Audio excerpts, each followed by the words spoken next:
Ərəstun Oruçlu adlı bir debil, mən buna başqa cür ifadə edə bilmirəm, tamaşaçılar da bağışlasın. Deyir ki, İlham Əliyevin Moskvaya getməməsini mən qiymətləndirirəm, yəni bunu doğru hesab eləyirəm. Niyə doğru hesab eləyir?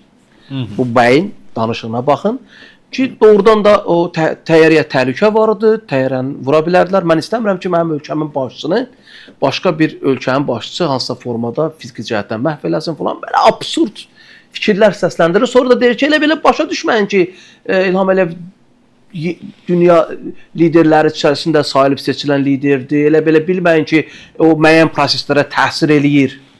Ay debil, buradan deyirəm bu debilə. İlham Əliyev böyün yeni dünya düzəninin formalaşmasında iştirakçıdır. Bunu sən də gözün içinə qədər bilirsən.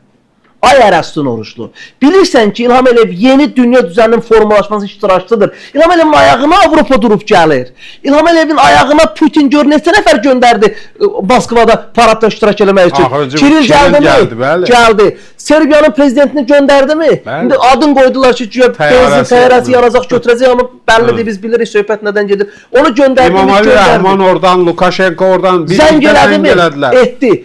Bugün İlham Əliyev İsrail-Türkiyə münasibətlərinin qaydaya salınmasında, normallaşdırılmasında vasitəçidir. Bugün az qala İran-İsrail münasibətlərinin normallaşdırılmasının vasitəçidir.